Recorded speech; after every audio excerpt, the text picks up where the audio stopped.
Hello, ladies and gentlemen. Welcome back to another fun online week of American History 2. As you can see here, we finally gotten to what's actually one of my favorite points in American history because it led to what some of my favorite music still is to this day. Of course, I'm talking about the counterculture.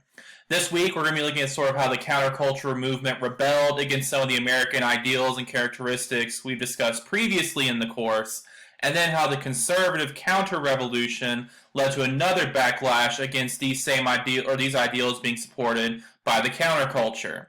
So yeah, as you might guess, getting a little bit more into modern American history because as you're going to see in just a few minutes, this debate between some countercultural values and more conservative counter-revolution values is still going on to this day. So again, I think very relevant, especially considering things that are going on in our world today. Which, don't worry, by the way, let me preface again, I'm not going to get too personally political.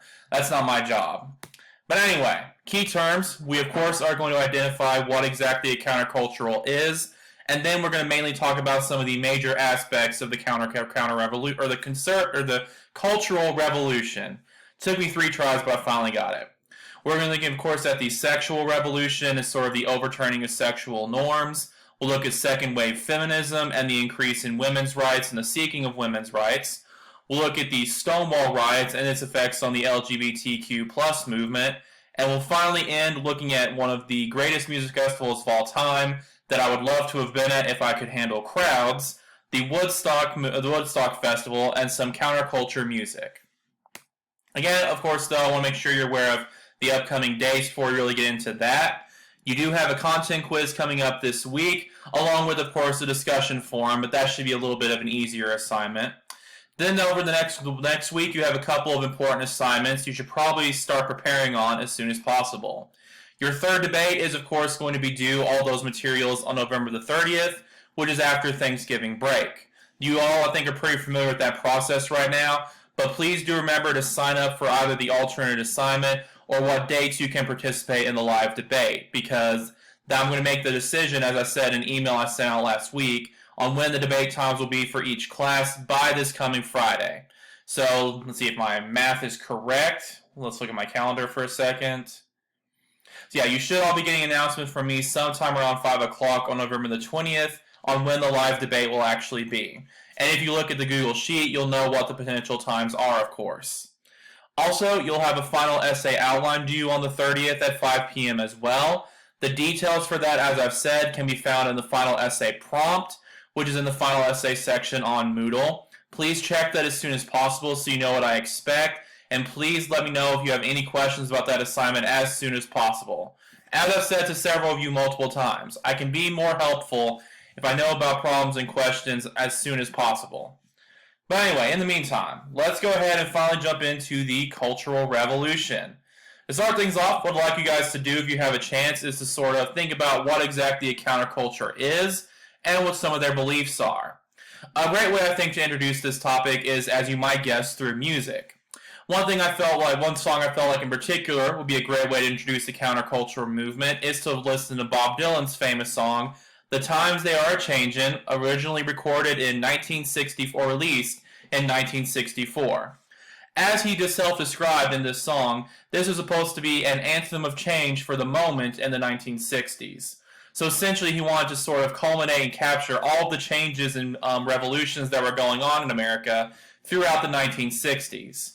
So essentially this is a great way for us to see a very large or sort of general definition of what exactly the counterculture is. So after you view this song, try to think about what exactly a counterculture is and what Bob Dylan's really describing here. So again, if you haven't already done so, please pause this and go ahead and follow that link to The Times They Are A-Changin'. Great song, just so you know if you haven't heard it. Alright, I'm going to assume that you've gone ahead and done that and watched Bob Dylan's The Times They Are A-Changin'. Now I'll go ahead and give you a more academic definition of what a counterculture is.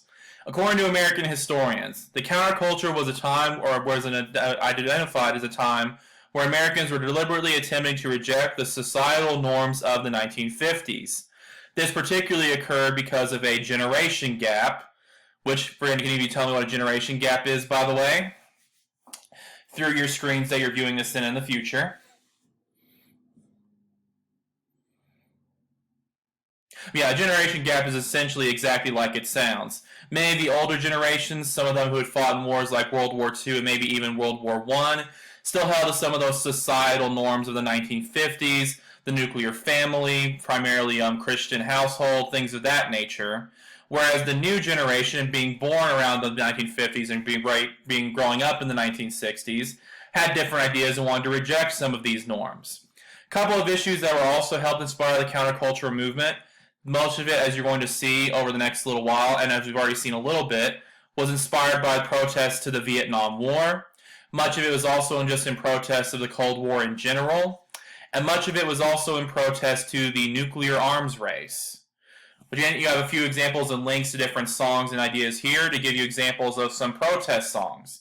One thing you'll see also in your discussion forum post this week, I want to show you a lot of counterculture protest songs.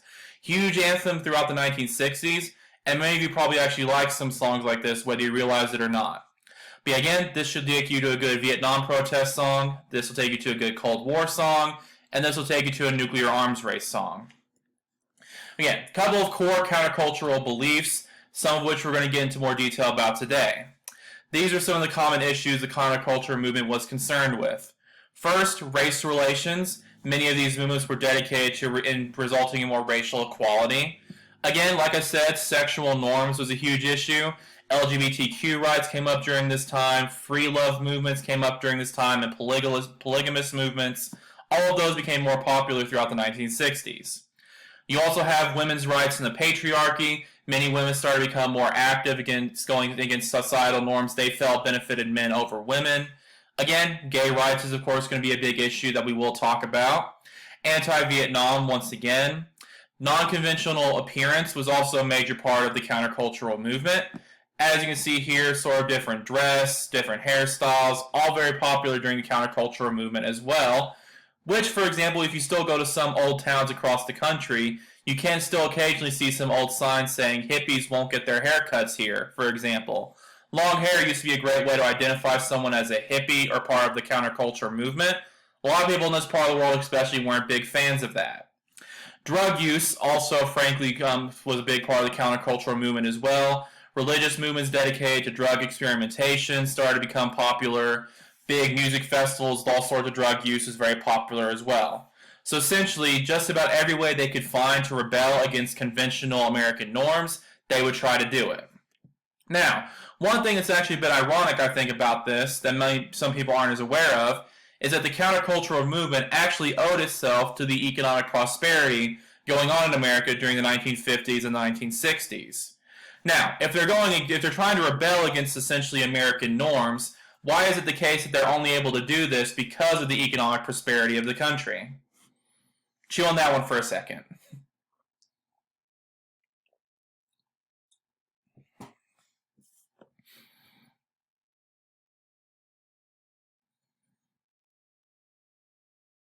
Well, as we're getting ready to see, a big part of it was student involvement. One of the many reasons these countercultural ideas are being brought up is that individuals had enough economic prosperity that they could afford to go to places like school, travel the world, and learn new ideas and learn new beliefs that they hadn't really experienced before. So essentially, the countercultural movement was able to happen because people were prosperous enough to have enough free time to be able to rebel against things like this and form these kinds of movements. So ironically, it was because of the economic success of the country that people were able to speak out against ideas and beliefs in the country. Pretty interesting if you ask me. But again, like I said, a big part of that was allowing student involvement. As more and more people went and got educated, more and more people started to speak out against what they saw as injustice and inequality in America. So again, increased college attendance led to a higher participation. For example, you had these Students for a Democratic Society formed in 1962 in Port Huron, Michigan. This movement called for university decisions to be made through student vote. So instead of just the university having total control over everything the students were doing, everything would be decided through student vote. Also, one of my favorite movements personally formed in 1964 at the University of California, which was the free speech movement. This was a movement dedicated to protesting rules against drinking and dorm visits by the members of the opposite sex, which, by the way, if any of you have ever been or know people who have gone to more Christian universities, That is actually still a thing, by the way. But perhaps most importantly, political speech. Again, during things like the Civil Rights Movement and the Vietnam War, many people were very passionate about speaking out against politics or in support of politicians that they liked. So therefore, it was very important for the free speech movement to be able to speak out freely against things like the Vietnam War, especially in light of what happened at Kent State, which we talked about a week or so ago. Also, again, like I said, the sexual revolution was a major part of the Cultural Revolution as well. Couple of core beliefs of the sexual revolution. There was a big rejection of traditional restrictions as they saw it, so essentially the idea that sex should not exist outside of family life. So essentially, again, a rejection against the idea that sex should only be for reproduction, within the household, things like that. This is more about sex in other situations. Also, there was an idea of new living practices, the idea that it was okay for an unmarried couple to cohabitate, things like that, and more free love communes and group living started to pop up across the country.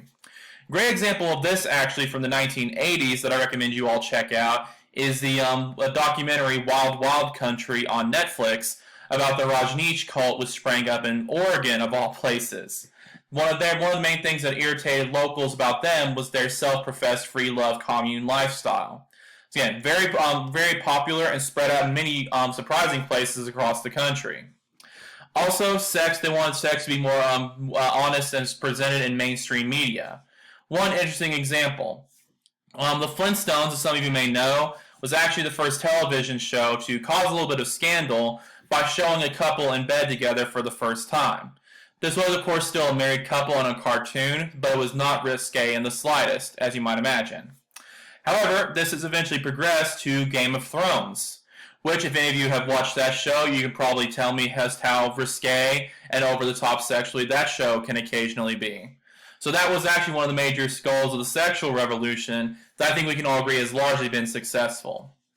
But anyway, more importantly, let's go over some of the more influential and important works of the sexual revolution that were very influential. First, you have Sex and the Single Girl, which was considered to be one of the landmark feminist and sexual revolution books at the time. This is a book by Helen Gurley Brown, which encouraged women that they should be financially independent and experience sex before and outside of marriage. So essentially, this again is a bit of a sexual revolution, but also a feminist revolution as well. Because you're not only encouraging women to just experience sex however they want, but also to be financially independent, which again was a major part of the countercultural movement. Many feminists wanted women to get out of the patriarchy as they saw it and achieve their own independence without having to rely on a man, which again would typically be more of a 1950 or early American norm and societal belief. Later, you have one of the even more controversial aspects of sexual revolution, the Human Sexual Response, which was published in 1966. This is a study done by the Masters and Johnson research team on human sexuality, arousal, and other things I really don't want to get into in a community college course. But again, you can probably guess how controversial an idea this would be. Finally, you have The Joy of Sex, published in 1972, which is a sex manual made by Alex Comfort, which teaches all sorts of various sexual practices to readers. So again, I don't think I need to tell you how controversial this would still be even for a lot of people all across the country.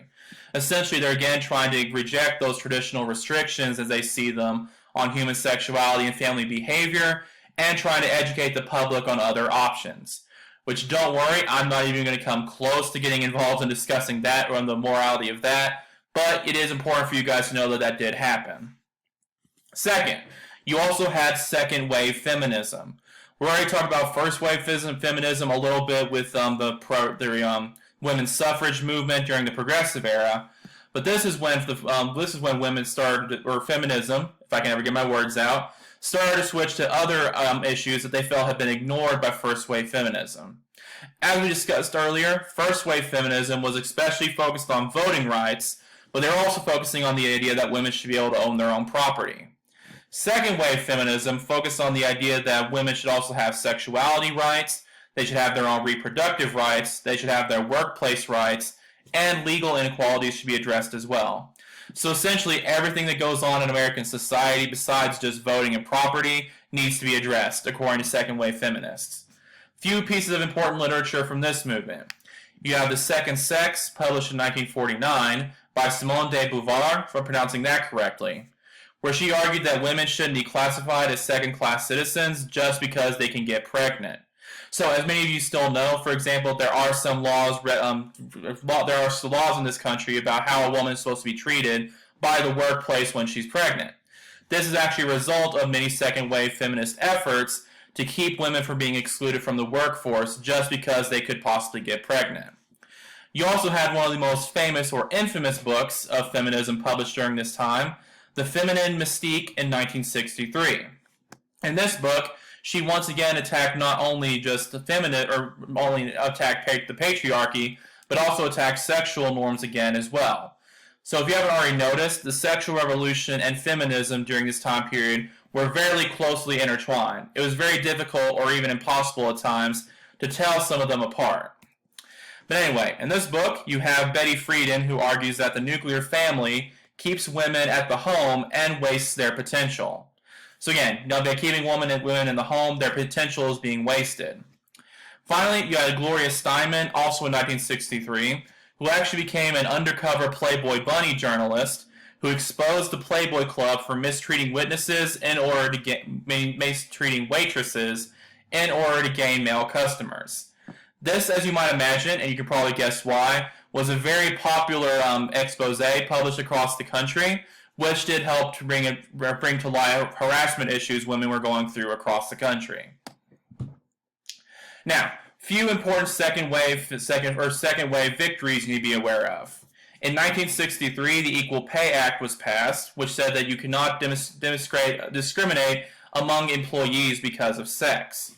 Now, since I've basically just gone on a long spiel and haven't given much time for questions to my class that isn't actually here, was this act successful, do you think? Is equal pay no longer an issue?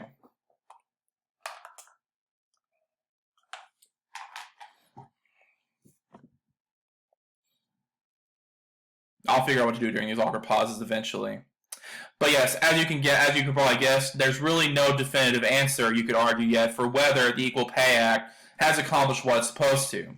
Many people, of course, still argue that there is a gender pay gap, not necessarily because you can just legally not pay a woman the same as for the same job as you would a man, but many feminists today still argue that women don't get promoted as often and don't get raises as often for the same job as a man. Which I will say there is a significant amount of evidence, it seems, to support that idea. So even though you can't just hire a woman for the same job as a man for a lower price, there is evidence to suggest that the Equal Pay Act still hasn't been entirely successful because there's no laws about how to handle pay raises and promotions between the sexes. But anyway, we also had the Griswold v. Connecticut court case of 1965, which struck down a Connecticut law outlawing contraception. Now, think back to when we talked about Margaret Sanger, for example. Why would this be such an important development for women in particular?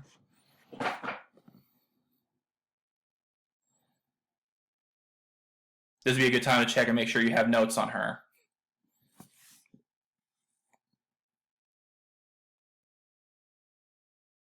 But yes, very good. Once again, class is hopefully watching this at some time in the future. Many women consider this to be a victory because they can now, as you still hear about today, could control their own bodies and control their own reproduction and didn't have to risk having a baby and dealing with all those health problems every single time they wanted to have sex. Because you remember, for example, when we talked about Margaret Sanger's writings, many of these women were worried about all the health conditions you would have from having multiple children, worried about when you had all these health problems, you can no longer be intimate with your spouse or partner, whoever it was, due to the health problems from all these children. So this was seen as a big freedom both for the sexual revolution, but also for female independence. You also have Title IX, passed in 1972, which banned discrimination based on sex in all educational clubs. So, for example, how many of you gentlemen in here were on a football team at one point, and how many of you women in here were on a volleyball team or something like that was only all male or only all female? I'll give you a second to think back, or some of you are still in high school, so you can go ahead and answer this right now. But if any of you answered yes to those questions, or know anyone who would answer yes to those questions, that's actually because of Title IX. Title IX didn't just make sure that every sports team had to be co-ed, essentially, and have males and females on the team. It essentially just ensured that if you have an all-male sports team, you also have to have an equal amount of all-female sports teams. So, for example, if your high school's football team is all-male, I can pretty much guarantee you your high school's volleyball team is going to be all-female. You can thank Title IX for that. You also got the Women's Educational Equality Act of 1974, which outlawed discrimination in education. You can't reject a woman's educational application just because she's a woman. And finally, you get the infamous Roe versus Wade case of 1973, which unfortunately, or fortunately for you, I'm not going to talk too much about. I don't want to step into that hornet's nest today. But as I'm sure pretty much all of you know, this confirmed a woman's right to have an abortion, which many women do view as being an essential way to help them have control over their own bodies. Again, there is, of course, significant backlash against that idea, but since there's really no way to have a productive debate about abortion for the most part in an educational setting, because it usually gets too emotional, I'm not really going to get into that one right now. But finally, the Kennedy administration also established the Presidential Commission on the Status of Women, which was chaired by former First Lady Eleanor Roosevelt, and put the first women, such as Esther Peterson, within his cabinet. And for those of you who don't know what a presidential cabinet is, that's essentially a president's group of advisors. So, for example, President Trump currently still has his Secretary of Defense, although actually I don't know if he hired a new one. He fired his one recently, I think. The Secretary of Education, Secretary of Agriculture, Secretary of Business, all sorts of advisors to help him out with the country. Kennedy started to put some of the first women on his cabinet. Now, also, as I said, the LGBTQ community and some of those pride movements are seen to have gotten their start during the counter-revolution as well. For example, one of the more interesting examples I found was from the 1970s with the women's land movement. And by the way, women was actually spelled like that. I didn't make that up or make a typo. This is actually a movement to establish an eco-friendly women/lesbian-only community. So again, free love, communes, different kind of communities like that, all very popular during this time period, and feminists and different religious groups and various LGBTQ community groups all essentially jump on that bandwagon during this time. As you may know, one of the most important movement events in the LGBTQ community history were the Stonewall riots of June 28th in 1969. These were a series of violent demonstrations against a police raid at the Stonewall Inn in Greenwich Village. Essentially, this bar had become popular among quote-unquote butch lesbians, quote-unquote effeminate gay men, drag queens, transgender individuals, male prostitutes, and homeless youth. So essentially, this was a place where people who fell really far out of societal norms could try to congregate together and have a safe space. So, of course, women who act very masculine, men who act very feminine, various people who have different kinds of sexual and gender identities, still to this day very hotly debated. So you can probably guess how hotly debated and controversial it was 40 years ago. Fortunately for the LGBTQ community, these riots eventually would result in the village creating more gay spaces where individuals could be open about their orientation. So essentially, to prevent further riots and harassment like this, they started providing different spaces for the people to come and be themselves and be safe and not have to worry about it leading out into violence across the community. As you might guess, this is seen as the start of the Pride movement and is the reason to this day that June is still Pride Month. This ultimately helped to lead in a decision in 1973 when the American Psychiatric Association removed homosexuality from their list of mental disorders. As some of you may know, before the 1970s, most psychiatrists and various groups across the country believed that being gay was a mental illness. Due to the efforts of the LGBTQ community, or just the gay pride movement really as it was known at that point, helped to establish this, get rid of this stigma and help homosexuality become more accepted. Now that we got through all of that, we're going to conclude looking at my favorite portion of the counterculture, of course, the hippie culture and the hippie movement. The hippie movement was, again, where we see a lot of that unconventional appearance stuff. You have women with long and free hair and loose-fitting dresses. You have men with long hair and beards. They rejected their suit and tie and would just wear blue jeans and cotton shirts. A couple of diverse accessories that show the various cultural influences of this movement. You would have people wearing South American ponchos, you can see here. They would wear dashikis, if I'm pronouncing that correctly, from Africa. And they would also wear Native American jewelry very frequently. It was also with hippie culture where you get these psychedelic drugs that are meant to alter perceptions of reality and help people to have some sort of experience, as they would call it. This, of course, led to many famous and high-profile overdoses. For example, you have Janis Joplin at age 27 in 1970. You also have Jim Morrison at the age of 27 in 1970. And you have Jimi Hendrix at the age of 27 in 1970. Now, the counterculture, one of the main things that we still have from the countercultural movement is the legacy of counterculture music. This counterculture music actually at the time was called psychedelic rock. It was meant to literally represent and sort of simulate the experience of psychedelic drug culture and psychedelic drug use. Very few sort of genres or styles of this psychedelic music. You had folk music by individuals, again, such as Bob Dylan and John Baez. You also had the infamous British invasion. For example, you had the Beatles, as I'm sure many of you are aware, which also some of their music showed various aspects of the countercultural movement. For example, you had the Beatles song Back in the USSR, which you can follow a link to here, which of course protested the United States' relationship with the Soviet Union during the Cold War. You also have the Rolling Stones protesting police actions and various things in their song Street Fightin' Man. Great song, by the way. And you also had The Who with their famous song We're Not Gonna Take It.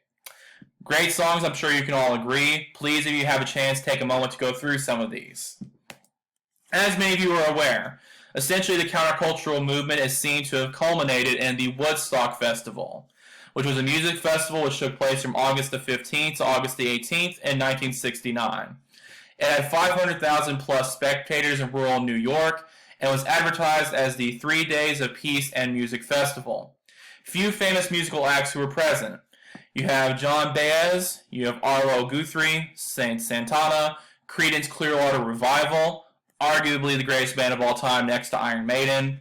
You have the Grateful Dead, Janis Joplin, The Who, Jefferson Airplane, Crosby, Stills, Nash & Young, The Band, and Jimi Hendrix.